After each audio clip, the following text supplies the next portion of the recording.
One of the most urgent tasks for our country is to decisively defeat the climate hysteria hoax. We are in the beginning of a mass extinction. The ability of CO2 to do the heavy work of creating a climate catastrophe is almost nil at this point. The price of oil has been artificially elevated to the point of insanity. That's not how you power a modern industrial system. The ultimate goal of this renewable energy, plan is to reach the exact same point that we're at now. You know who's tried that? Germany. 7 straight days of no wind for Germany. Their factories are shutting down. They really do act like weather didn't happen prior to 1910. Today is Friday. That's right, Greta. It is Friday. This is the best day of the week, and not just because the weekend is almost here. This is the day the Heartland Institute broadcasts the Climate Realism Show. My name is Jim Lakely. I'm Executive Vice President of the Heartland Institute and your host. Heartland is an organization that has been around for 41 years, and we are known as the leading global think tank pushing back on climate alarmism. Heartland and this show bring you the data, the science, the truth to counter the climate alarmist narrative you've been fed every single day of your life. There is nothing else quite like the Climate Realism Show streaming anywhere. So I hope you will bring friends to view this live stream every Friday at 1 p.m. Eastern Time. And also like, share, and subscribe, and leave your comments underneath the video. All of these very easy to do things help convince YouTube's algorithm to smile upon this program. And that gets it in front of even more people. Oh, and as a reminder, big tech and the legacy media are not very appreciative of the way that we cover climate and energy on this program. So Heartland's YouTube channel has been demonetized. So if you want to help this program, and I really hope you do, please visit heartland.org/TCRS. That's heartland.org/TCRS. And you can join other friends of this program who help support it so that it comes to the world every single week. And we also want to thank our streaming partners, junkscience.com, CFACT, What's Up With That, the CO2 Coalition, and Heartland UK Europe. We have an enormous show today, so much to pack in, so let's get started today. We have with us, as usual, Anthony Watts. He's a senior fellow at the Heartland Institute and publisher of the world's most viewed website on climate change. Well, what's up with that? We have Sterling Burnett. He's the director of the Arthur B. Robinson Center on Climate and Environment Policy at the Heartland Institute. And of course, Linnea Lueken, research fellow for energy and environment policy at Heartland. And Andy Singer is our wonderful producer behind the curtain, making sure all of this looks and flows great. And we are so happy to welcome back to the program Joe Bastardi, Big Joe Bastardi. He's the chief forecaster at WeatherBELL, world famous hurricane guy, and a very passionate weather geek. Welcome back to the show, my friend. Well, it's great to be back. It's always an honor to be on with you folks. Anytime I do anything with Heartland, you can tell I'm smiling over here. Just puts a lot of joy in my heart. So I appreciate you guys. Let me hang out with you for a while. Great. It is our pleasure again to have you back. And, we want to talk about the hurricane season, which we're going to get to here very soon in this program. But without further ado, let's start as we always do with the crazy climate news of the week. Hit it, Andy.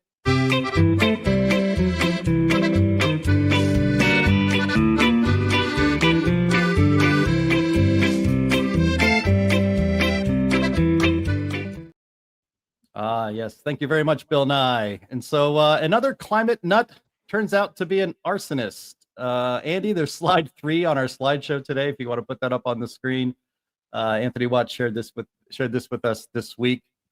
There it is. Yeah, what you think? So what you think climate change looks like, and what climate change actually looks like. This poor soul. So you probably all heard about this week. The horrible Palisades fire. An arrest was made this week. Let me fill in some of the details for you in case you're not familiar.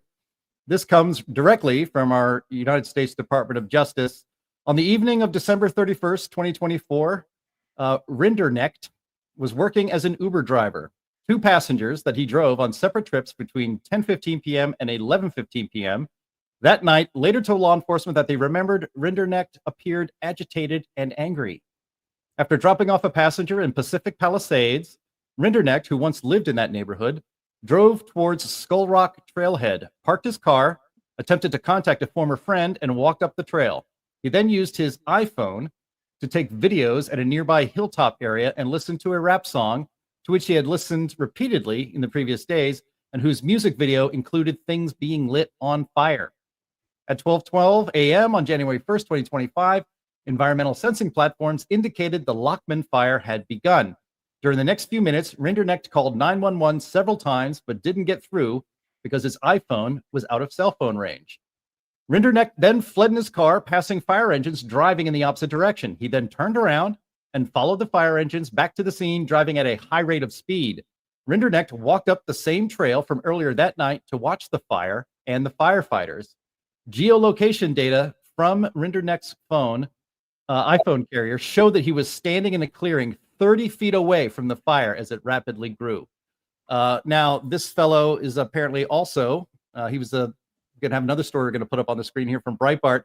The alleged arsonist was also apparently indoctrinated into climate alarmism and also hated Donald Trump. What a shock. Read a little bit from here.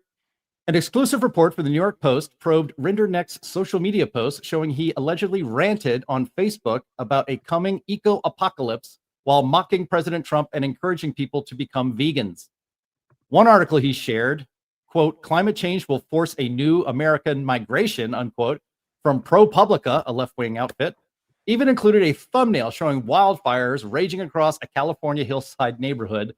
And that 2020 story opened by discussing West Coast temperatures. I bring all of this up, and I thank you for your patience. I think it's important to get all of that background. But when this fire broke out in January of this year and devastated and destroyed Pacific Palisades, everybody was quick. I should say everybody on the left was very quick to blame climate change for this.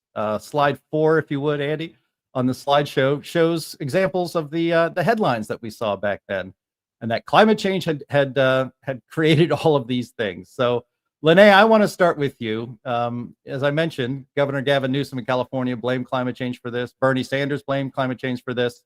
And as you can see, many publications blame climate change for this, but it was instead one left-wing climate alarmist nut job with a mental issue that caused billions in damage, destroyed neighborhoods probably forever, and killed dozens of people. Well, sure. I mean, I think that the smarter people on the other side of this issue wouldn't say that climate change was the spark for the fire, but they would argue that the unseasonably dry winter that led up to it was caused by climate change, which is false. It was unseasonably dry this past October, or last year's October through December, January, which is California's kind of like wet season in that part of the country. But and it was unusually dry. Things were dried out, but it's happened before. It wasn't unusual.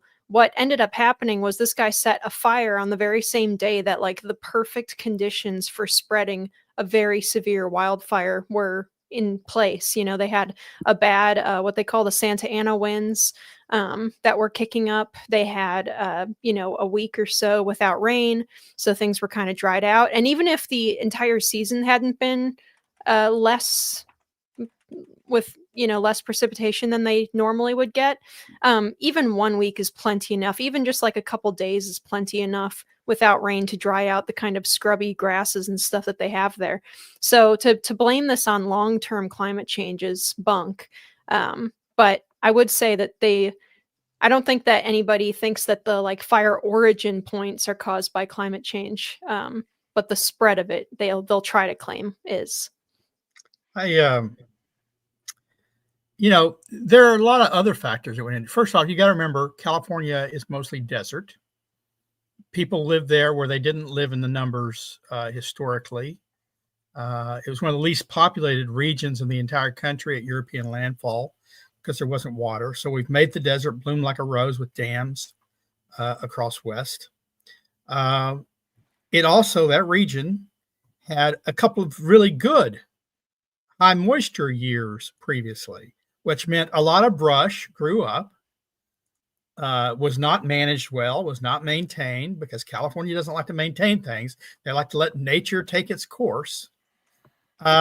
So when it did dry out, when the rain stopped and the weather came back to its norm, hot and dry for a desert, and dried out the vegetation, it was ripe for catching fire real quickly. And with the Santa Ana winds, those drive wildfires. It's been the first time Santa Ana winds have driven wildfires. It just happened to be in LA this time. So, you know, a lot of factors, none of which have to do with climate change.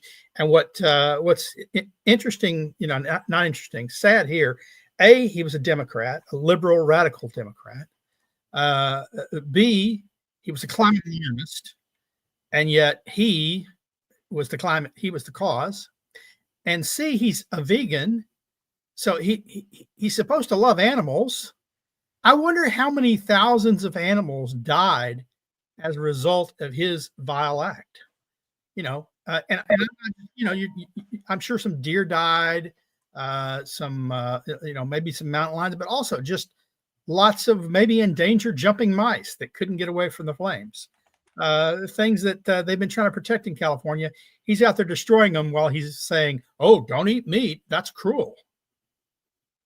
Yeah, You know, it's interesting. burning animals alive is cruel. I put something on CFAC after, you know, some of this stuff is like shooting fish in a barrel. I simply got the 8 biggest California wildfires in the last 50 years and showed the 500 millibar patterns. Every single one of them is a big upper air high sitting over Washington State and creates the easterly flow. Easterly flow is evident till 10, 15,000 feet, and it comes down off the mountains and produces a Santa Ana. And they do this stuff all the time. So it's unbelievable. You got to give them one thing: they're relentless. Yeah, well, as a former California resident, I can tell you that looking at the news media over the past 10 years, every time there's any kind of a weather event or a fire event, whether it's too dry, too wet, too much snow, too little snow, whatever it is, the media in California in particular immediately rushes to blame climate change. And without exception, they are wrong every time. And but that doesn't stop them from continuing to do it. They don't learn one damn thing. Well, I think they do. I think they do, Anthony. They just lie. You know, you guys, especially over the past 5 to 7 years, have seen me link. You know, I think there's you know, a spiritual aspect to this of a lot of evil. That people aren't evil, but there's some kind of evil going around today that makes it acceptable to just lie because you believe you have a greater truth than the person next to you. So I just think they lie. They can't be that ignorant. I mean, I just wrote something about the Pope blessing a 22,000-year-old piece of Greenland ice. I was very upset about that because that poor piece of Greenland ice, it lived there for 22,000 years, and someone took that ice and brought it to Russia. Ice has feelings too, and I'm not talking about the ice. Oh no, ice has feelings too. All right, I'm signing off. Bye. You know, we commented on that last week, and I'm sorry, I was some people said, "Oh well, you know, the popes bless these things all the time." It's like, look, I think that's ridiculous. They're not ensouled. They don't need blessings. God created them. It's like taking a bucket of sand from the Sahara and saying, "I bless this bucket of sand." I wrote a thing on CFAC, a blog on CFAC. You know, I'm a big fan of William F. Buckley. And, you know, he always talks about when the popes get 1 foot in the city of God and 1 foot in the city of man, they're going to get ripped apart. So I didn't mean to get us over to the Pope over here. So, Jim, take back over again. This is what happens when I'm on. No, everything just becomes chaotic. But you're right about this, though, Joe. Evil is out there. There's a lot of it. Yeah. And but the lying, the noble lie goes back at least to Plato. He described it well. Yeah. People who think that they know what's best for the world, they have special insight. And I look at that guy and I don't see someone who has special insight. But they think they have special insight. So it's okay for them to do evil things and lie and tell you that it's for your own good. Yeah, I agree with you. All right. Let's move on here. We're going to go to item number 2, and this we came across this week. Actually, I found it on X. This is a story from Bloomberg News with the headline I couldn't resist. Headline is "A Chart Climate Denialists Can't Ignore." All right. Well, we reject that characterization, but not the challenge. All right. He writes this, and the author of this is an opinion writer who concentrates on climate issues as an opinion writer, I guess. He writes, "Every now and then you come across a piece of evidence that feels strong enough to cut through the noise and change minds. Zeke Housefather, a climate scientist at Berkeley Earth, recently produced a stark illustration of just how quickly the planet is heating up as a result of the greenhouse gases humans pump into the atmosphere. It's a chart published in his Substack newsletter, The Climate Brink, breaking down the percentage of the world's land that has experienced its hottest month on record in each decade since the 1870s. That's quite the claim. It reveals that very little of our land surface experienced such records before the 20th century. In contrast, roughly 78% of its temperature records in the 21st century and 38% of records in the 2020s, despite the fact that the decade is only halfway done."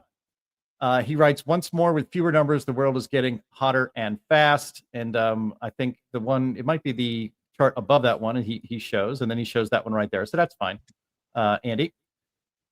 We had a response to this. I figured that we must have a response to this at our Climate Realism website, and Anthony Watts did one. He has a post today, just posted this morning, says, "No, Bloomberg, one chart does not prove the world is getting hot fast." Okay, Anthony, challenge accepted. Walk us through. Well, they've got one graph that we can't deny, supposedly. I have 3. So let's take a look.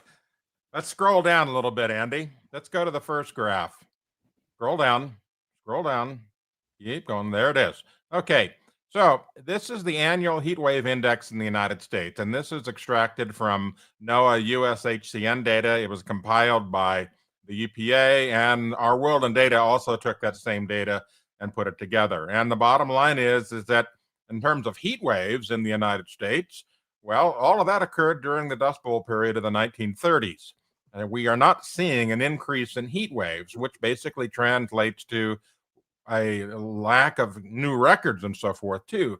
We're not seeing a whole lot of new records presently, although that graph that they showed might be factually accurate. But what's missing from it, and let's go back to their original graph, Andy, scroll back up. The graph that they presented shows this, hockey stick-like jump. Go back up, Andy, that's the blue one. There we go, that one there. So, it's just like man's hockey stick. And so what's going on here? Well, yes, there are new climate records being set, but are they real? No. We've got so much bias associated with station siting that I've proven. Over 90% of all the weather stations operated by NOAA in the United States are biased and cited improperly. They are biased to the warm side. So when they're biased to the warm side, no surprise that they're going to set new records. The second thing going on is UHI. There's a tremendous increase in UHI throughout not just the United States, but the world. And we see so many more weather stations in cities than we do in rural communities. For example, the majority of city temperature measurement stations are at airports. They're out in the middle of the tarmac and the asphalt, and aviation has grown. There's more waste heat. There's more asphalt. There's more tarmac. There's more terminals. All this stuff contributes to higher temperature records. So, yeah, there's that data, and it may be plotted accurately, but is it really representative of climate? No, not at all. Now, let's go further down, Andy, to the second graph after the first one. Not that one, the next one. There it is. Now, this is the U.S. Climate Reference Network. This is a pristine set of temperature stations that are sited away from human influence. I've visited a number of these, not that one. It's the other one. Thank you. This is a record of the high temperatures recorded by the USCRN in the United States. It's a network of 114 stations that are state-of-the-art and pristinely sited. Where's the big increase? Not there. Gosh, why? Well, because It's away from the human influence. It's away from the UHI. It's away from the badly cited situations. It's not there. That is representative of climate, not their graph. And now the final graph, and this one is from our friend Chris March. This graph also uses UHHCN data, and there it is right there. And it shows the number of days above 95 degrees, 100 degrees, or 105 degrees in the United States. Now, if in fact we were getting hot fast, like they say in the headlines, we would not see a flat line like that. I mean, look at the days above 105. That's flat. The days above 100 also pretty much flat. Yeah, there's some little spikes in there, but again, the biggest spikes for all of these hot days back in the 1930s. So 3 graphs to theirs, we win. Well, and if you take if you drew a trend line, I suspect across that, what you'd find is a declining trend. I mean, look at where the spikes are. It's the 30s, maybe the 50s. It's too small for me to see them all, but all these temperatures here, in the past are higher than they are right now. Right, but they wouldn't draw a trend line for that because that's inconvenient. Yeah. Well, there is more water vapor in the air, so a lot of the warming is from nighttime lows also, which would go with the UHI. I mean, here, if you're going to increase the dew point of the atmosphere, it effectively puts a cap on how low the temperature could go. But it also means that you get cloud development quicker, and it's a sign that the mid and upper levels of the atmosphere are certainly not warming up that fast, because if they were warming, if they were warming, we'd be able to get the hotter temperatures, but they're not. So you get a lot of cloud formation, you get more rain, you get more precipitation, and the range, it's actually opposite of what they say. The range in temperatures from nighttime lows to daytime highs has actually been decreasing.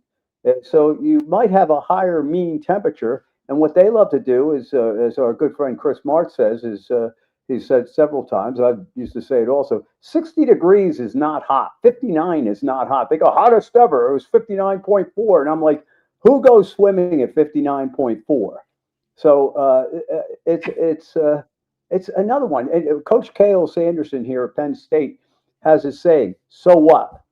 Right? Something happens and he goes, well, so what? Like, if it's this hot, look where human beings are today. Look at the progress man has made. So if it's 59.4 instead of 59.2 or whatever the heck it's supposed to be, so what? Yeah, but that's the problem with the climate alarmism media. They look at these highly magnified, wiggles in temperature.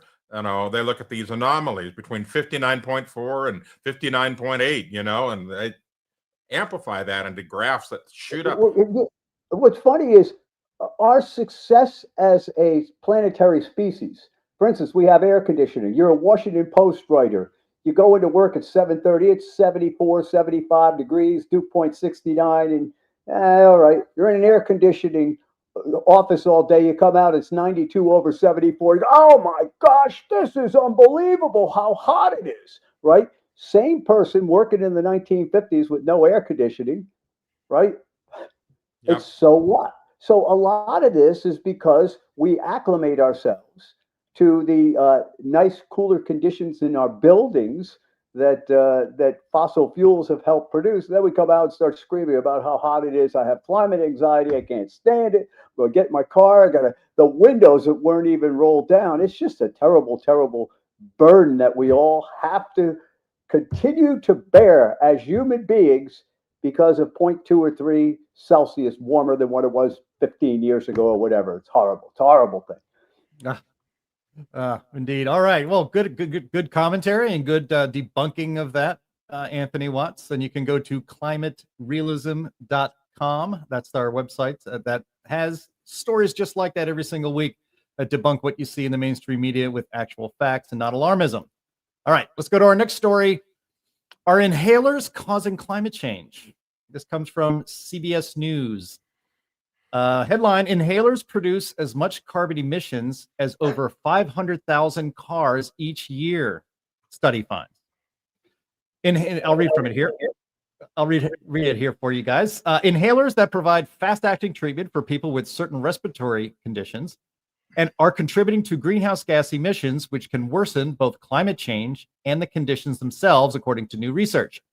In the study, published Monday in the Journal of the American Medical Association, researchers found inhalers approved for asthma and chronic obstructive pulmonary disease, or COPD, generated an estimated 24.9 million metric tons of carbon dioxide, equivalent emissions in the United States from 2014 to 2024.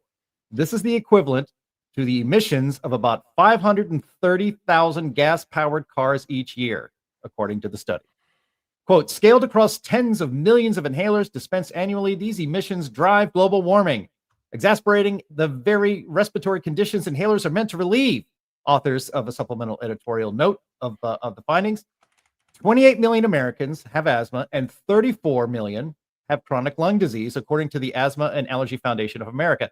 These cases are expected to grow as climate change makes air pollution worse, increasing the risk of and severity of symptoms. Now, Sterling Burnett, you picked out this story for the show today, and you think this is not just silly, but maybe a little bit evil. Explain. Well, the group doesn't call itself this, but I think they should call themselves Doctors for Population Decline, because they want to kill people. I'm sorry, there's no evidence whatsoever that higher CO2 emissions are making people sick. But there's a lot of evidence that if you take away their inhalers, or if you make them less effective, people will die from asthma and COPD. They have to breathe. I'm sorry, they made these inhalers worse a few years ago when they took out the CFCs that used to power them. They made them less effective, all to fight the ozone hole. So let's kill a few people to fight the ozone hole. Let's kill a lot more to fight climate change. That's what these doctors are saying. Let's not use these things. And the claim that these things are causing climate change, first off, you can't show that automobiles are causing climate change. You can't show that one small segment, proportional. I think Anthony did the calculation. There's 1.6 billion cars or so on Earth. This amounts to 500,000 emissions from 500,000 cars. So it's a minuscule percentage, and cars are a percentage of the CO2 emissions overall. It's a ridiculous and dangerous editorial. I say again, editorial. It's not a study. And the opinions of these doctors, they're dangerous. I wouldn't want them near anyone I loved treating them for illness. If they think climate change is more dangerous than going without an inhaler. Yeah, it's inhalers. The exhalers are the ones that are causing the problems. We exhale 100 times more. I just stole that from one of the people that just chatted in. I saw what he said. He's exactly right. It's our lungs hold all that CO2. So here's what you got to do. You got to try to hold your breath 30 to 45 seconds out of every minute, starting now. Well, you're right about one thing, Joe. The exhalers that are dangerous are the ones that wrote this editorial, and the ones that allowed it to be published. Hey, we finally found a way to get Joe Bastardi to stop talking. Hey, this is a great study. Anthony? What? I kid. All right, Anthony, you wanted to jump in here? Yeah, I did. I mean, this really boils down to simple mathematics, and I put together the math. I did the math. Here it is. As of January 2025, estimates from Hedges and Company put the total number of vehicles in the world at about 1.644 billion. Other sources say 1.5 billion. So we'll use 1.644. Divide that by 500,000, the total number of cars that supposedly these inhalers make emissions equivalent to. We do that division, and we get that tiny number of 0.000304136. Multiply that times 100 to get the percentage, and ta-da, 500,000 cars, or the equivalent of the inhaler's impact, represent 0.03%, 0.03% of the number of cars on Earth. And of course, if we remove inhalers, that'll make a huge difference. Yep. It just Even if you believed every molecule of CO2 was driving warmer temperatures, which I don't think we can say honestly. Yeah, that's 100% true. And there was just a part of this. We'll move on to the next one, but there was a part of the story that there's this conflating of carbon dioxide emissions with air pollution. That's why people need these inhalers, because of air pollution. Well, carbon dioxide is not air pollution. They're talking, you need an inhaler if you have asthma and other chronic lung diseases, not because there is a slight increase of CO2 in parts per million over the last 5 years. That's not why you have asthma or COPD, and it's not air pollution. So, well, but even air pollution is not necessarily the cause of asthma. Right. Well, sure. A lot of allergies and COPD, a lot of them come from smokers, but a lot of them come from allergens in the air. We don't typically think of pollen as air pollution because it's not emitted by humans, but that causes a lot of, or dander from pets, from animals. 100%. All right, let's move. We have a lot to get through here. I do want to get to our main story here, but we have one extra crazy climate news of the week, and this is actually a kind of a check-in on a prediction. Strong tornadoes are still rare, apparently, when we were told they wouldn't be. Anthony Watts had decided, or thought we might want to talk about this week. This is from CNN. The first EF5 tornado to strike the U.S. in over a decade was just confirmed by experts. I'll read a bit from it. A rare, monstrous EF5 tornado that struck the United States more than 3 months ago was the first of its kind in more than a decade. A tornado that roared through parts of eastern North Dakota in June and killed 3 people was upgraded Monday to an EF5 with winds greater than 210 miles per hour. The National Weather Service in Grand Forks, North Dakota confirmed. EF5 tornadoes pack winds of at least 201 miles per hour and are the highest level of the enhanced Fujita scale, the scale used to determine tornado strength. Tornadoes this strong are rare. Only 60 tornadoes of EF5 strength, including this one, have been recorded since 1950. Despite the rarity of such a monster, the fact that there hadn't been an EF5 tornado in more than a decade didn't sit right with some scientists.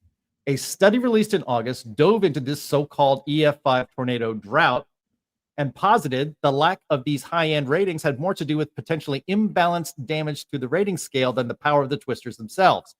The August study argued that adjusting the definition of an EF5 tornado down slightly to 190 miles per hour would result in an EF5 frequency that's more consistent with decades past. Well, gosh, you think you lower standards, you get more of what you want. Yeah. Now, Anthony, you mentioned here that there are some headlines were telling us pretty recently that this shouldn't have been a rare EF5 tornado. We should have had plenty of EF5 tornadoes. Time Magazine, 2014, extreme tornado outbreaks are on the rise, study says. ABC News, 2023, is Tornado Alley shifting due to climate change? Scientists explain how warming climate affects tornado activity. Washington Post, 2025, March was an active month for tornadoes again. Here's why. AccuWeather had a headline in 2025, how climate change is influencing tornadoes. Weather forecast now this year, how climate change is shaping tornado patterns in the U.S. Climate Control Journal this year, will tornadoes get worse with climate change? And finally, with Climate Cosmos, also this year, tornado trends. Is climate change creating more dangerous storms? Anthony, this seems like yet another prediction in the wind. Yep, absolutely. Well, it's just amazing how much they will go for trying to link worsening weather to climate change. And every time you scratch the surface of this, and you don't have to look really hard, you don't even have to be a meteorologist to figure this stuff out. All you have to go do is look at some data and some of the headlines. And the bottom line is that the prediction about worsening tornadoes has not come true. And even the IPCC says in their AR6 report that they see no linkage between climate change and small-scale weather events like tornadoes. Just not there. And if you go to Climate at a Glance and look at our tornadoes on the United States page, you will see a graph that shows a clear downward trend. And that downward trend has been sustained for quite a while. And it's all for the stronger tornadoes, the EF3s and higher. They're just not getting worse. It's just that simple. Even though, I think back in 2005, Al Gore predicted it, and a lot of the media predicted it around 2009 to 2014. And of course, anytime there's a tornado outbreak, they immediately jump on it and say, climate change caused this. Here's the proof. Well, there is no proof. Look at that graph. There's your proof. Here's one graph that climate alarmists can deny. They do deny it. Let me point out, you read this story, and if you look at the details of the story, it turns out that F5 tornadoes aren't that rare after all.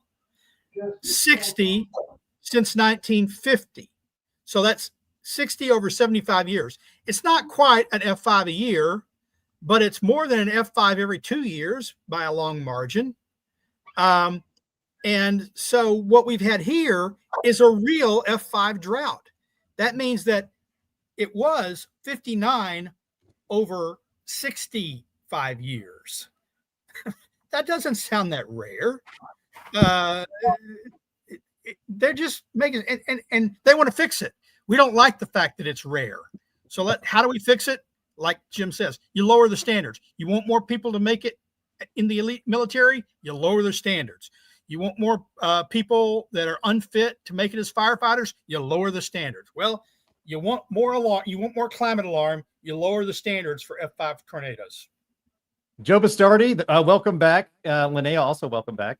It's nice to have Yeah, sorry about that. In the middle of the show. I had to go because normally if my dog is barking, I just ignore it because it's like the mailman or something.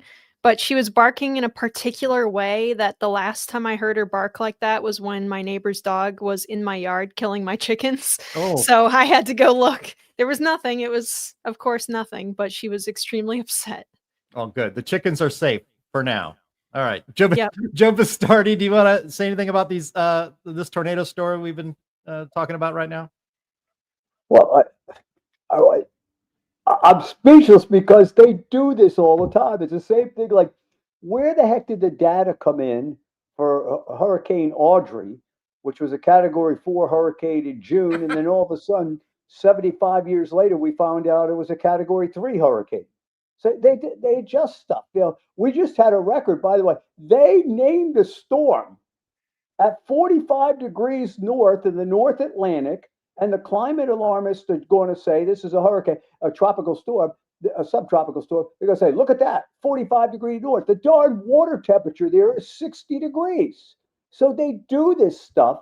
And, I have all this theory about what you see in the weather and climate is what goes on behind the scenes in a bunch of things today.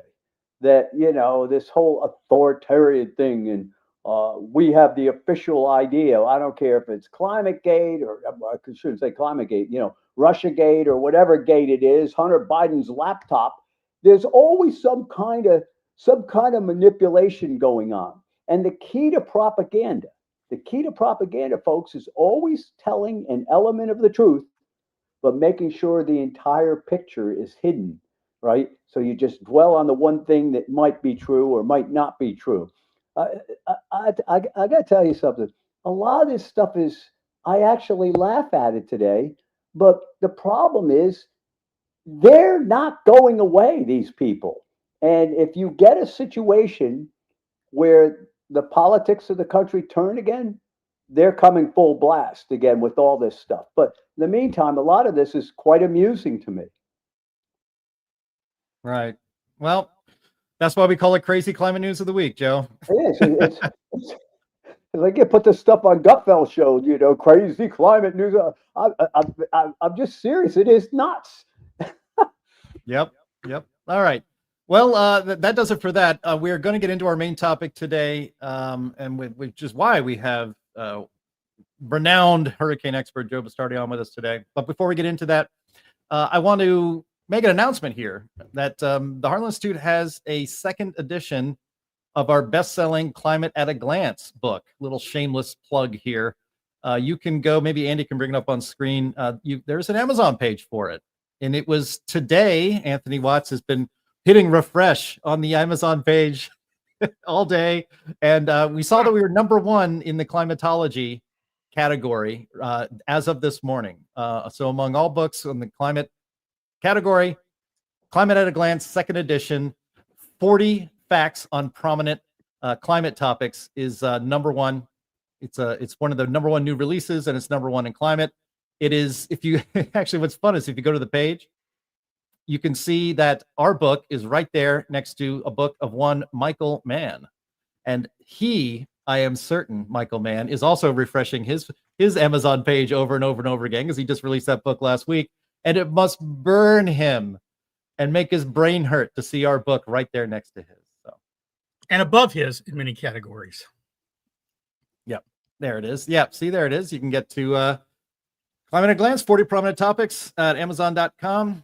It's actually, what is it now? If you scroll in, actually, I'll scroll in and see it myself. What is that right there? Where's its ranking? Yeah, number 3 in weather books, number 4 in earth science, and number 6 in climatology today. Look at the top. Underneath the title, it says that's the most updated usually. Yep, number 1 new release. So number 1 new release. Congratulations. Yeah, we've been working on this book, an update for this book for a while, and not in small part thanks to the feedback we get from this show and from the people in the chat, that it was time to make sure that we had the latest data on all of those climate topics that we bring up on this show. Anthony and Sterling, congratulations. James Taylor, our president, was also a contributor to this book. So you can get that now. And I would actually encourage, when you get that book, when you order this book at the very, very affordable price of $14 or so, leave a review, leave a 5-star review. If you buy the book and leave a review, that is a super good thing. So encourage you to do that. Thanks for supporting us and the program and the book.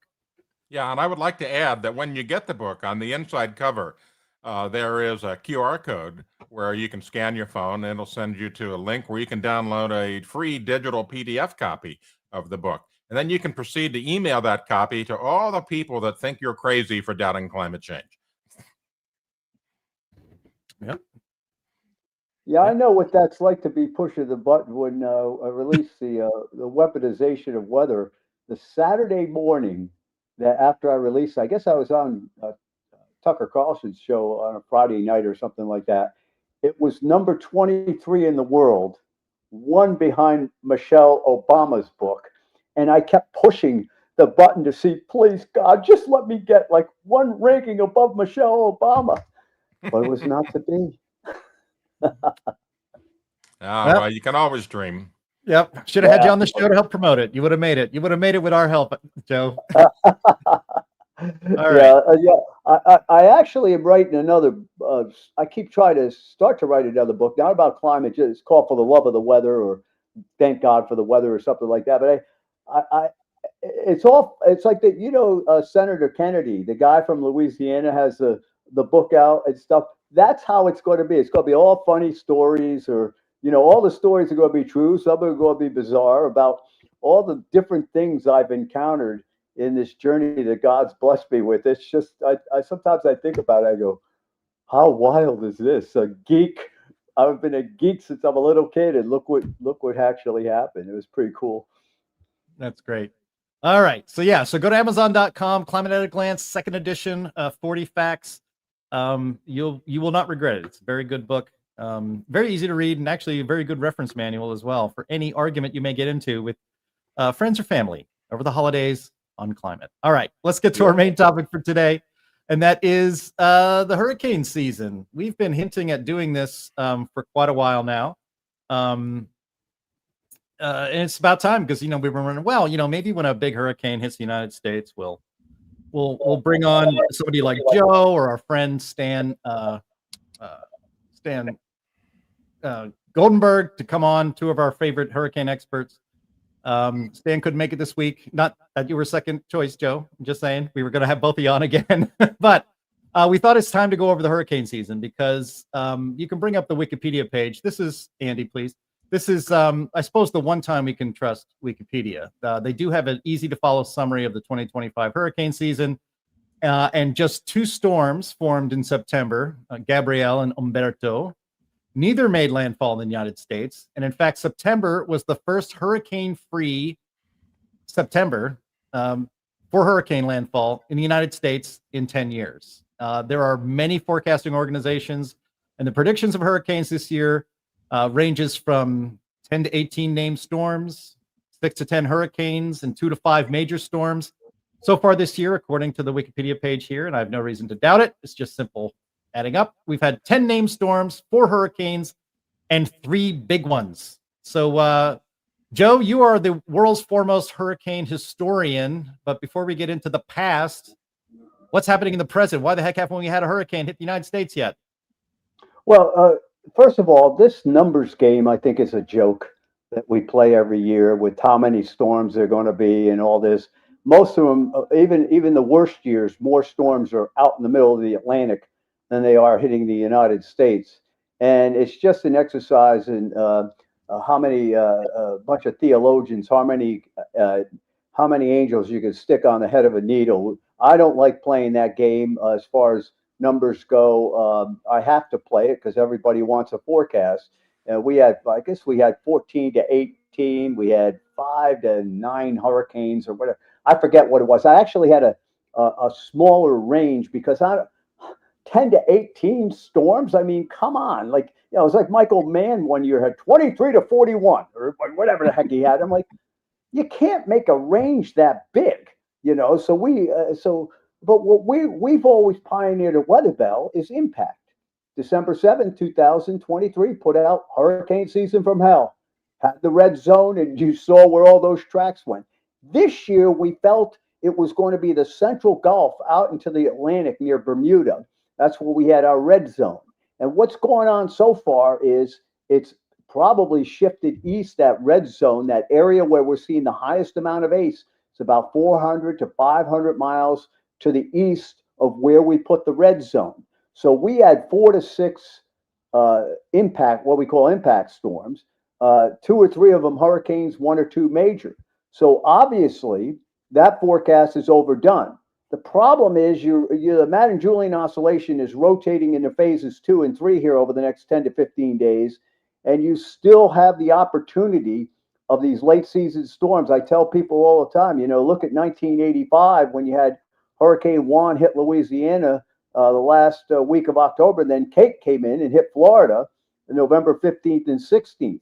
So I suspect we're going to get some kind of development pretty far west in the Caribbean before this is all said and done that may come up and take a swipe at the southeast part of the United States.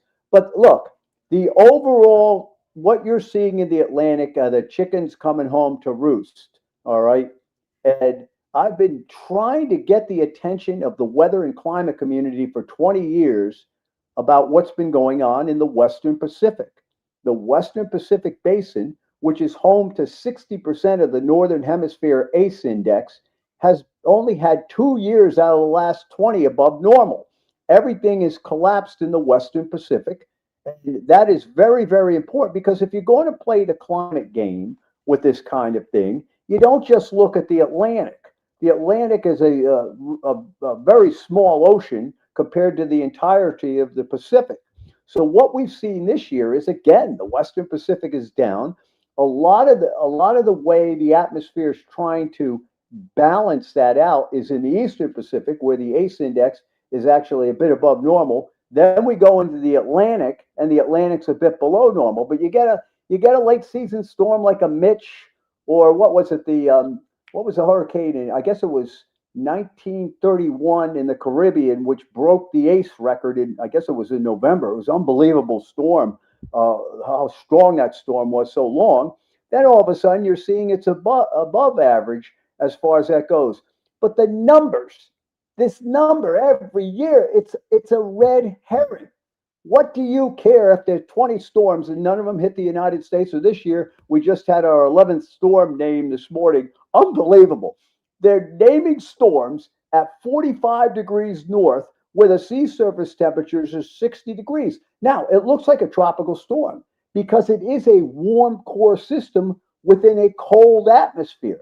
In other words, the atmosphere that is in the North Atlantic It does have a warm core where that system is, but it's only warm relative to how cold the North Atlantic is. So where are we going to start drawing the line with stuff like this?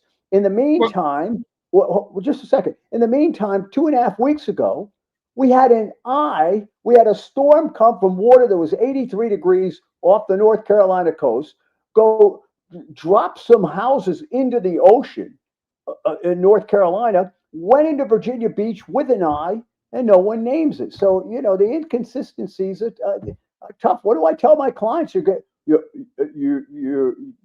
a horse with no name here, but it's still stampeding over your beaches. So yeah, it's an interesting situation with that. I think they're cheating on the 11th one. And the reason I say that is this. Typically, you don't name a storm until it's a tropical storm. You don't name tropical depressions, you give them numbers. You don't name subtropical storms, you give them numbers. Well, no, they've done that now before. They're naming a subtropical storm as if it's a tropical storm. No, they've named subtropical. My problem with it is it's not anywhere near water that is objectively warm enough to support what we have always used for tropical storms. So, and by the way, there's been a couple, Tom Downs at WeatherBELL and we call them ham sandwiches. These mysterious storms that get named out in the middle of nowhere, and you're looking, it's a strato Q swirl out there or whatever. And it's true, the core is probably warmer relative to the atmosphere around it. Look, the great President's Day blizzard of 1979, not the 78, not the New England blizzard, the 79 blizzard, right? Have you ever seen the picture of that perfectly formed eye about 50 miles southeast of Atlantic City? It was a warm core system within the very cold air around it. We've seen some of these things, these eye features, form over Lake Superior and Lake Michigan with snow squall outbreaks come down. So I agree with you that it should not have been named, but it's simply because of the criteria that the water's so darn cold out there. You get storms like that all the time out there, But let me ask you this. Why would they name that and not name the storm? Charles Rotter just, I'm not very inclusive. Charles Rotter just texted me, I'm not very inclusive. Stop distracting me, Charles. But why do you name that storm, but one that's actually causing houses to fall into the water with an eye-like feature in the middle of the hurricane season, that doesn't get named? I'll tell you why it didn't get named, because no one hatched it a few days before. That's how cynical I am. If they don't have lion, dog-faced pony soldier, they're not going to name it. But overall, I've been trying to tell people this numbers game is ridiculous. It's where they go, how much they impact, who they impact. That's what we're concerned with at WeatherBELL. And, we have clients in the Bahamas. We have clients all over the place. And part of the reason you're seeing this, by the way, is the warming that has taken place is influencing the Indian monsoon. And whenever the Indian monsoon is further north than normal, like we saw it this year, all right, we had no early season cyclone activity in the Arabian or Indian Ocean, I should say. Okay. When that happens, the African wave train is displaced too far north. It's more diffuse. And Willie Soon and the Connollys have been talking about what's going on with the Hadley cell.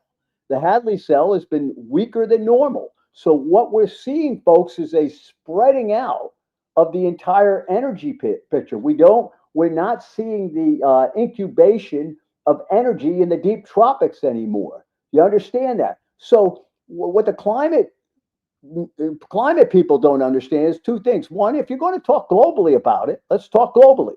Well, why are you avoiding the Western Pacific, which is home to most of the ACE? Secondly, even though if it's warmer, there may be more total energy, but if the energy is spread out, right? If it's spread out, what happens? What's the impact on the tropics? Well, think about this. If it is warmed more in the North Atlantic and North Pacific than it has in the tropics, right? What does that do to the vertical velocities? Think about if it's warmer to the north and it hasn't warmed up as much further south, well, the vertical velocities are weaker. And that's why you're seeing the increase in outgoing long wave radiation in the Central Pacific and in the tropical Atlantic, because we have less cloudiness in there. We have less cloudiness, so you're getting storms to develop, a lot of them, further north, and they're much more compact than what they used to be. The big monsters that when you come across, I mean, if we had the 1944 or 38 hurricane today, these people would be going out of their minds. They have no idea. You know, you get a storm like Helene, which was big, or Erin, which was big, and they, oh my gosh, look at this.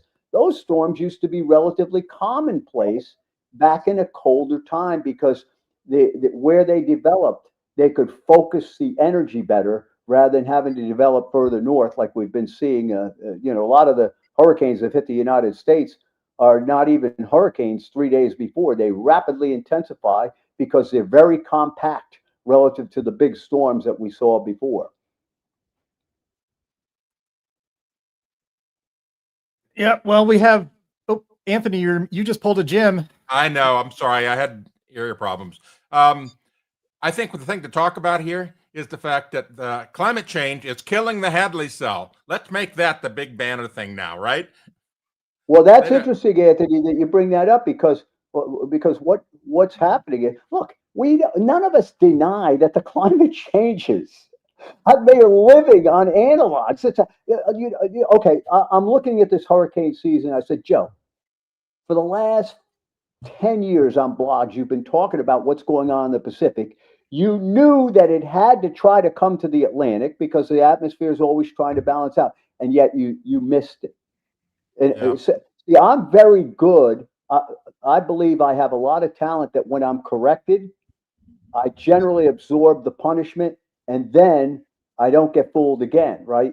But what bothers me about some of the things that have happened to me in forecasting is I knew in the back of my head to watch for something like that. And yet I didn't hit it when it came along. But what has happened is that distortion of warming has to affect the global wind oscillation, the sea level pressures across the globe. And that in turn is affecting the amount of convergence that we have in the tropics. You're spread out. It's still warm. There's still upward motion, but it's not focused in the main development region. You notice what's been going on also, that the hurricane seasons are no longer, well, let's just go up to September 11th and come down after that. They're convoluted.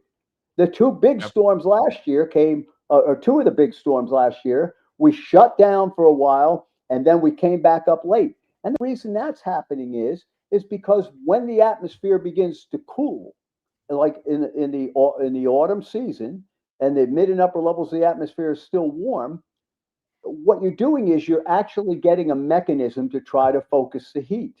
And I'll tell you where it's really having a big impact. And a lot of folks that follow me know I've turned into a Mann-Julian oscillation fanatic. And I've used that religiously to try to help out, pick out periods where I thought things would be active. And a lot of other hurricane forecasters do that, certainly also. It's impacting things because there's both destructive and constructive interference of the Mann-Julian oscillation. And when that starts happening, you're going, well, what the heck? You can't, the computer models that are looking at the Mann-Julian oscillation, they can't see what it's going to do until it actually starts doing it. And given its importance into the input in the hemispheric weather pattern, hurricanes and wintertime, you know that the same phases that are favorable for late season tropical development in the Atlantic basin are the same phases that they come back around 40 to 50 days later are favorable for cold outbreaks in the eastern part of the United States. Phase 8 and 1 of the Mann-Julian. Of course. So Joe, basically, you know, the next thing they're going to do is they're going to say that climate change is affecting the Coriolis forest, right? No, but we got to get to questions. So let's go to that. Yeah, we got to get to the Q&A. Before we get to that, excellent. I'll go drum roll. Yes, before we get to that, we need to thank our sponsor, the sponsor of this fine program, and that is Advisor Metals. If you listen to a lot of conservative channels on YouTube and other streaming services, you hear tons of pitches to buy gold, silver, and other precious metals. There are a ton of companies out there, but we want to tell you why you should trust our sponsor, Advisor Metals. It's the man who runs the company, and his name is Ira Bershadsky. He's the managing member of Advisor Metals, and he does not employ high-pressure tactics or deceptive marketing ploys like many in big gold. He also doesn't deal in so-called rare coins. When you buy gold and other precious metals from Advisor Metals, you're dealing in quality bullion, and that's so much better when it comes time to liquidate this very valuable physical asset. And when you buy from Advisor Metals, you will have your investment sent discreetly directly to your own home. And I must note that Ira is advertising on this program because he is an America First patriot. He does not donate to Democrats. He refuses to work with proxies of the Chinese Communist Party, and he, like us, abhor the machinations and schemes of the World Economic Forum and the United Nations.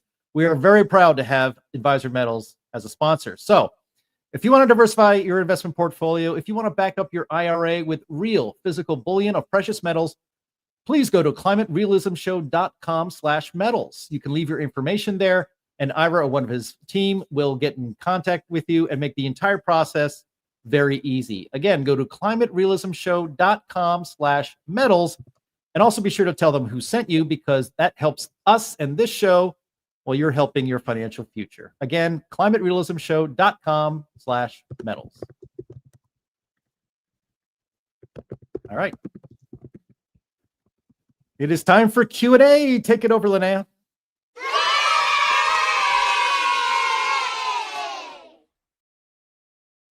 Those googly-eyed fiends cut me off. Okay. All right. Let's see. We've got a lot of good questions today. You do. I need to unstar some that were from last week that somehow popped up again, even though I unstarred them last week. Let's go. All right. I'm trying to find a good hurricane question for us. I know. Sorry, you guys. There's like a ton of questions from last week that are stuck here. All right, I'm going to pull up this one from Leechy2, who is over on Rumble, who asks, although ocean temps have gotten warmer, the air aloft has also gotten warmer, so that there's been no increase in CAPE. Is that why hurricane activity has not increased despite warmer waters? Well, hurricane activity certainly has increased over the last 10 years. It's the Western Pacific. It's the Western Pacific that has been down, but the Atlantic, the past 10 years, this year being the exception, has been above normal. I believe 8 out of 10 of the last 10 years. But the Atlantic's a very small basin. I look more at with the vertical velocity patterns, and the vertical velocity patterns. You could just take a look at the outgoing long wave radiation the last 15 years versus, let's say, the 1950s and 1960s. The outgoing long wave radiation is much greater because there's less cloudiness, and chances are the reason there's less cloudiness is less upward motion in the tropics. And the other place where you see a lot of think about, if you see a lot of cloudiness over Southeast Asia and Africa, it means that you've got more convergence over land masses. And more convergence over land masses means that the easterly winds in the tropical Pacific are stronger. We're in almost a perpetual La Nina state. And people think, well, La Nina, that means it's going to be cooler. No, all the La Nina is a resistance to the warmth. It's not actually doing much cooling, because if you look at the temperatures, I don't care if you look at Dr. Spencer's site or any other site, the temperatures are going up, and they're going up relative to the warming of the ocean. The question is, what's warming the ocean? And I could get myself in trouble with this, so I'm not going to go into that right here. But the mid and upper levels of the atmosphere have warmed some. But I mean, if we're going to look at this, we have to understand that the warming, if we're going to use the Atlantic basin as a metric for that, just go look at the hurricane seasons over the last, since the big Super Nino of 16. Most of those hurricane seasons wind up with above normal ACE, but they're developing further north, and we have more scattershot storms in the middle of nowhere in the Atlantic. All right, thank you. Let's see. High Turbine or Hit Urbine, I'm not sure which one, says, do solar flares heat and expand the ionosphere, increasing height of the troposphere, stretching the core of hurricanes like a skater pulling their arms in, increasing velocity of wind? Above my pay grade. Someone else. Yeah, if we could I say- don't know. I Seriously, don't know when the I don't answer know to that something, either.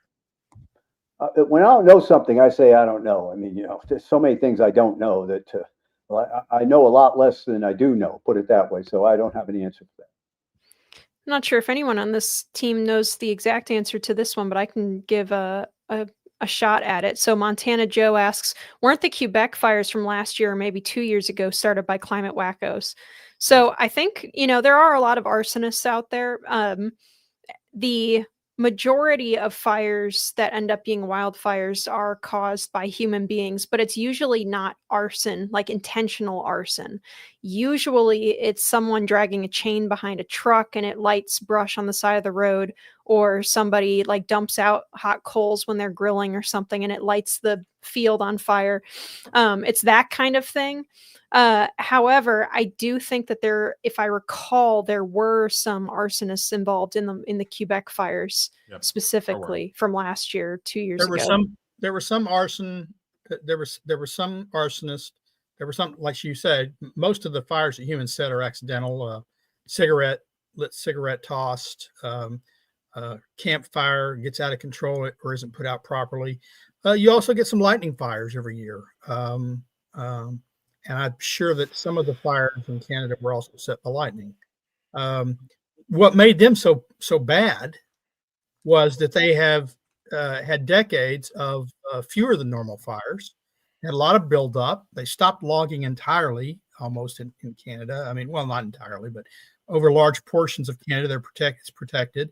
So they had a lot of fuel buildup, and then they had the one year when all the different factors came together.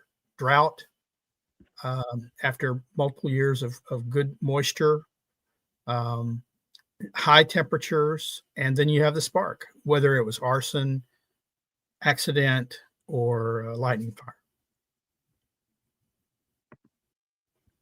And Chris Nisbet asks, do Americans have regulations similar to those in Australia regarding protective measures homeowners have to implement against fires? Oh, you're doing a Jim, Anthony. Sorry, I've been dealing with the headphone problem. Some places they do, some places they don't. There's some parts of California that have wildfire rules, setback rules, that sort of thing, and other places that don't. I would say the best answer is it's a hodgepodge of rules and not particularly effective. And some of the hodgepodge create the problems. I mean, you've got rules in California where they say you can't cut back. They want natural. They want it to look natural. Or they've got environmental. In the past, they've said you can't clear certain brush because it's protective. It's habitat for endangered mice. So, okay, we create a fire hazard by protecting the mice, which then is their habitat is completely destroyed when the fire comes along. Genius, that. Toasting Yeah, it those is. poor little things. It is kind of funny that I said that. Okay. Alrighty. We have a request from a viewer, from Kim, who says, can you guys recruit an oceanographer for a stint to explain to the folks about the hysteria over ocean current collapse? I've been trying to get the word out. Yeah, I mean, if we can find an oceanographer who's on our side of the discussion here, we can definitely have them on. That'd be fun. Even if they're Yeah, not. I would point out that we have had in climaterealism.com, we've had stories on all sides of that. The ocean currents are collapsing. The ocean currents are getting stronger. The ocean currents aren't changing. The bottom line is that climate science can't seem to make up their minds. And they've been doing this now for over a decade. They even had that crazy movie, The Day After Tomorrow, based on the collapse of the AMOC, and all the freeze comes in and everything else. And it was totally bogus. And even Dr. Gavin Schmidt of NASA said that it was a bad movie and not representative of science. And when he's saying that, Well, anyway, there was the even better version of that, which was South Park's The Day Before the Day After Tomorrow. So, and there the cause was a beaver dam break, the world's largest beaver dam. But in any case, Anthony's right. It's all over the map. Some studies say it's speeding up. Some say it's declining, and then they predict different types of effects from the decline. And some say it's staying about the same. You basically get the same message about ocean currents as you get about monsoons, the Asian monsoons. Oh, they're getting worse. Oh, they're not as strong, so we're going to starve because people won't have the flooding every year they use for agriculture. And it's staying about the same. They can't, every new study comes out, it's breaking ground, and whatever is happening, it's climate change. Yep. And related to that, I'm hearing some echo on my end. DJ Bo says, I hear from time to time that the Gulf Stream is collapsing. If it's warming, wouldn't that tend to strengthen the Gulf Stream, if anything? Yes, Not if no, it's and warming maybe. yeah, well, if it's warming, the theory is if it's warming to the north, then once again you're impacting the normal. Listen. I once had a guy I worked with, he's a great meteorologist named Frank Brody, and he'd always say to me, anything can happen and probably will. That is what climate is about. Anything can happen and probably will over a long enough period of time. This is strengthening, that's weakening, this is going on, that's going on. And, we should be actually grateful for it because it gives us a chance to all get together with these shows every once in a while. Although all of you, congratulations, are going to get combat pay because that's a prerequisite if I'm going to be on with you. But look, I would point out that the span of natural processes on Earth, particularly in the meteorology, are far longer, than human lifespans. And so we don't remember a lot of things or even notice lots of things, unless we go back and look at paleo data or whatever. There's lots of change that goes on in the Earth that's far extended in time compared to the human lifespan. And so we don't know a lot of things yet. We're just scratching the surface of knowledge. And so the claims that are being made today are based on incomplete data. Well, the other problem is the claims are being made as if we have a closed determinative system, cause and effect. Raise CO2 have these effects. It's 1-to-1 correlation. It's not. We live in a chaotic universe and a chaotic climate system. We have a variety of factors that aren't modeled well, that aren't even taken into account, like cosmic rays, the solar activity, its impact on clouds, ocean currents, volcanic activity, subsurface volcanic activity. None of these are captured in climate models or captured well, which they admit typically, but they're convinced that they have nothing to do with it because we live in a determinative system where the only thing that matters is human-caused greenhouse gases. That's bunk. We live in a chaotic system. Let me ask this question actually based on we're talking about the Gulf Stream. Now, my understanding is the British Isles are more temperate than their latitude would suggest because of the Gulf Stream. Do we know? And then there was the medieval warm period. We've talked about it on the show a lot. How there were vineyards. That Greenland was actually green, and that they were growing wine grapes on the British Isles. Do we know what caused the medieval warm period? That was the Roman warm period when we had Vikings in Greenland.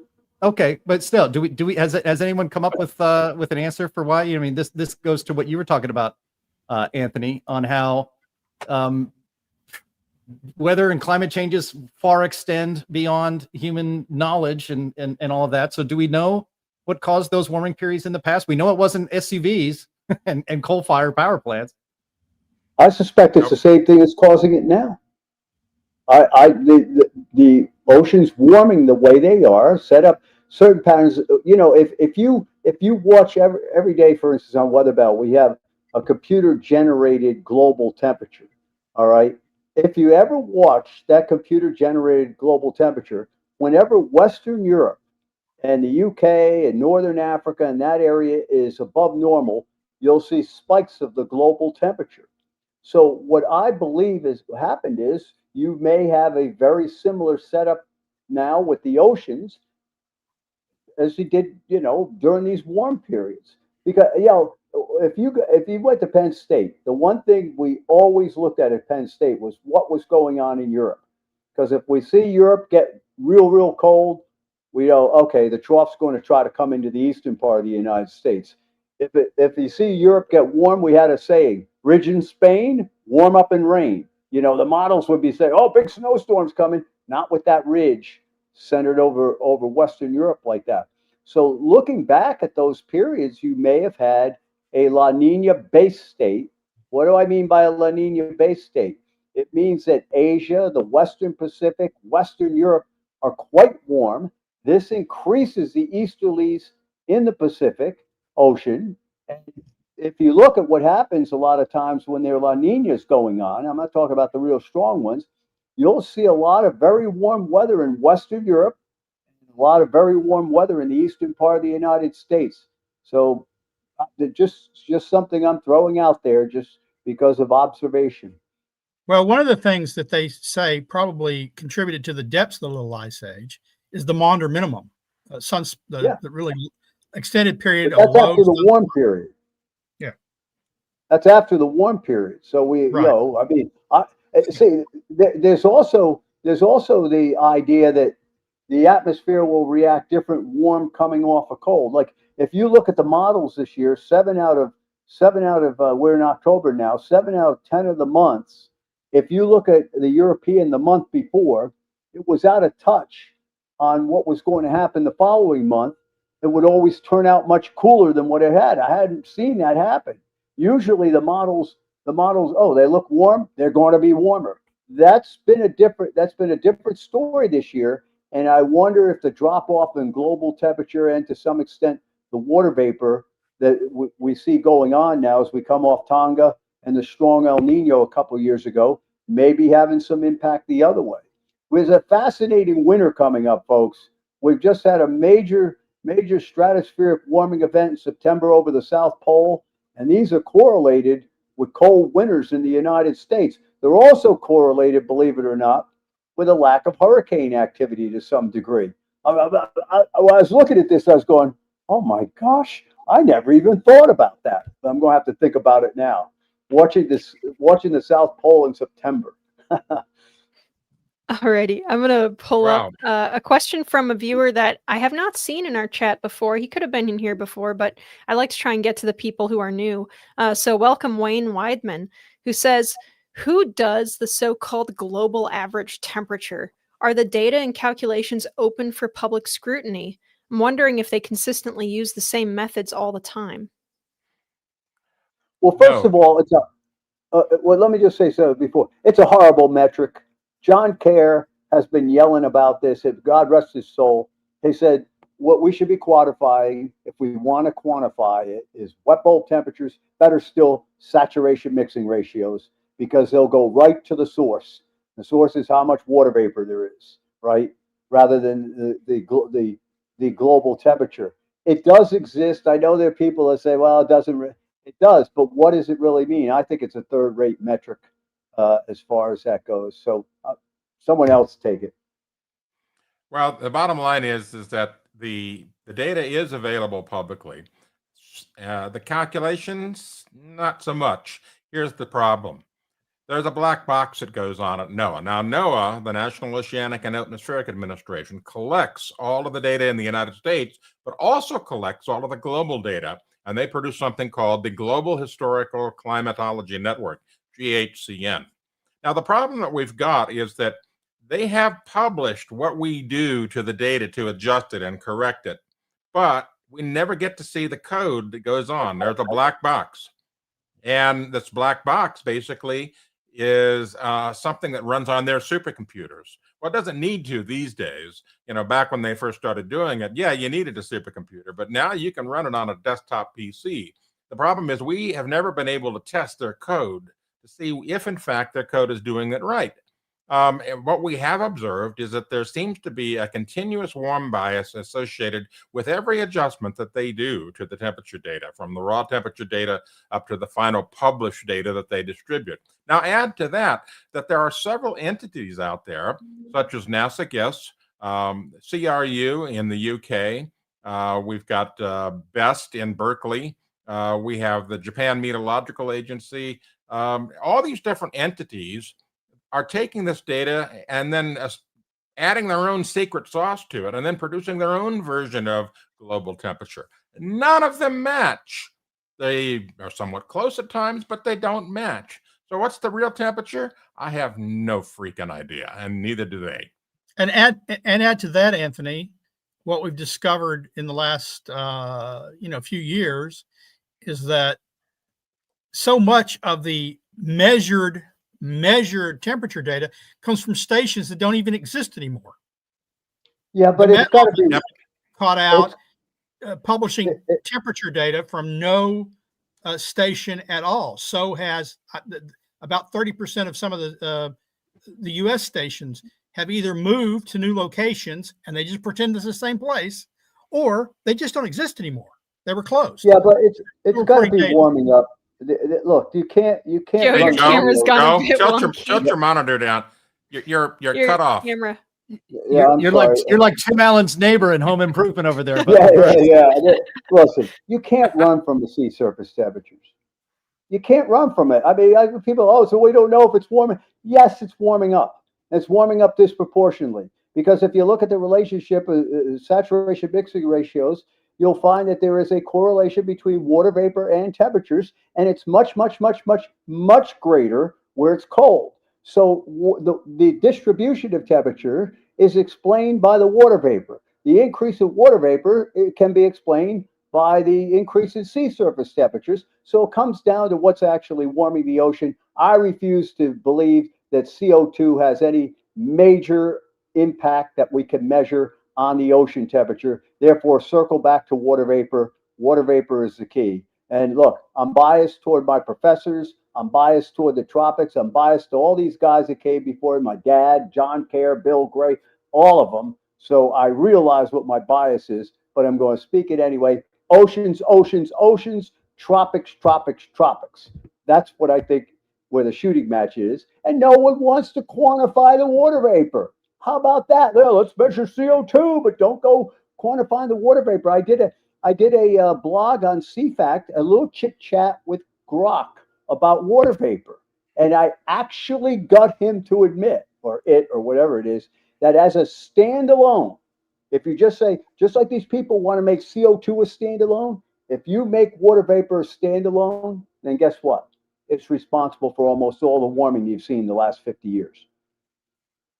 Someone's asking, is satellite data on ocean temperatures reliable? Yeah, much more reliable than air temperatures, in my opinion. Yeah. Alrighty, so I want to get to this question by Brian Porter too, who asks, what happens with intensities of hurricanes when global temperatures eventually turn to a colder trending cycle? They're going to be intense. Yeah, and if you can focus the energy more, if you can cool the northern and central Atlantic so you can just keep it nice and warm where they're supposed to be, that's why these storms were such monsters. That's why I'm so big on replacing this Saffir-Simpson scale with our power and impact scale, which has metrics for the size of hurricane force winds, how much 50-knot winds, 34-knot winds. You'll get the monsters back again, like we used to see in the good old days, where September 4th, 1933, the ultimate hurricane geek map, 2 majors hitting the United States on the same day. How about that? Can you imagine if that happened today? It'd be terrible. Talking about two major hurricanes, though, David Vaught asks, or Voigt, one of those, asks, I quit paying attention the last week or so, but what happened to the 2 hurricanes that had potential to cross paths? Did they run into each other? It was a sayonara effect instead of the Fujiwara effect. Umberto broke the ridge down to the east, and Imelda followed it out. But they did a lot of rearranging of prime beachfront, especially in the Carolinas, which is going to get rearranged even more this weekend with this non-name feature coming up. Yeah, the waves have been pretty nuts on the beaches. It's been red flags for weeks up and down the beaches in South Carolina. Very, very, very happy that it was a sayonara effect because that they were eyeing me, and I was thinking about like, do I have to like wrap my chickens up in newspaper and put them in the car or something to take them away before I was getting ready to bug out. Let's see. Okay, here's a question from Hit Turbine who says, has anyone on the panel heard of the electrical theory of tornado generation and strength? I've heard of it. Let's not discuss it because it's not real. Oh, Well, okay. let me just say something. I was over with Dr. Tim England, I guess it is, at Texas A&M, looking at his research, and I was just gawking at what I was seeing. They were showing focusing of lightning. Now, I don't know if this is the same thing, but when lightning focuses in one area, it's showing you where the tornado may show up. When it's spread out all over the place, tornadoes aren't showing up. I was absolutely boggled at sitting in this guy's office. Like a cumulus cloud goes over the weather station in College Station, and you see electrical charges coming out of that cumulus cloud. I mean, it's a sunny day. I'm like, what the heck is this stuff? Way above my pay grade, though, but I was fascinated with what I saw. Yeah, well, when the lightning concentration is a symptom, not a driver. So anyway, it's a symptom. But it still gives people advance notice. That's why cutting research to lightning, I think, no es muy bien. Yeah. Let's see. Well, we've got this is kind of a personal question for Heartland from Montana Joe, who has watched us for a long time, who says, a few weeks ago, Google admitted it throttled channels that it didn't agree with. Have you asked them to remonetize the Heartland channels because of that admission? Brief answer, yes. They're probably still Jim and ignoring Anthony it. are constantly asking them to remonetize. Their brief answer is silence. They allow you to rap on the door every 90 days, and so we let, as soon as the clock dings, we do it again. Yeah, we had to reset the clock. Anthony nailed it spot on. Yep, we had to reset the clock a couple months ago because I held up a gun in front of the camera in the tank on Thursday a couple months ago. But that's because I was demonstrating something. Wait, let me get mine. Yeah, wait. No, don't do it. Smooth movement. We just got the clock back. Way to go. It was for demonstration purposes only. It was not threatening. It was just forget it. It wasn't Did loaded. they not pay attention to the tip? It was painted orange. It was a Nerf gun. Okay. For real. Oh, Yeah, definitely. It was Anyway. a Nerf gun. It was a Nerf gun that I was showing the firing pin in. But Chris Nesbitt asks, are long-term climate models any use at all? Could we save a No. lot? Whoop. Okay, what happened? Andy, I'm clicking. I'm sorry. It was about me, and I got excited, and then it like overran my actual production. I'll drop out. I got it. Are long-term climate models any use at all? Could we save a lot of money by giving up on them? Well, every climate model is predicting some sort of doom by 2100 or 2150 or 2200. Now, tell me if that's useful in your everyday life. It's useful as far as, just interesting science computer tinkering goes, I think. But Yeah. I constantly am told that the computer models are improving all the time, and yet the range of temperature is never shrinking. If they're getting better, then the range of predicted temperature should be narrowing in on a number, and yet they're not. They're always staying about like this, whether it goes up or down, the gap is about the same. And that tells me they're not very effective. I want weather models to tell me what's going on this week and next week. I don't want a climate model to tell me what 2100 will be like, because there's no way of knowing it all. Yep, absolutely. I think that's all the time we have, you guys. I'm sorry if I didn't get to your question, but we are right up on the half hour here. So I'm going to hand it back to Jim. All right. Yes, thank you very much, Linnea, for the Q&A. Thank you so much to everybody in the chat. I was just mentioning in the private chat behind the scenes here, what a great and good audience that we have for the Climate Realism Show. Watching you guys interact in the chat and leaving us questions is so rewarding. So a reminder, bring more friends to watch this show live. It's a blast and you learn a lot. I'd like to thank our special guest today, Joe Bastardi, You can find more about him and learn more about him at weatherbell.com. And he also writes a Substack, I believe. Is that correct, Joe Bastardi? The American Storm. I'm on Twitter as the American Storm. I blog on CFAC all the time when I don't get too rowdy.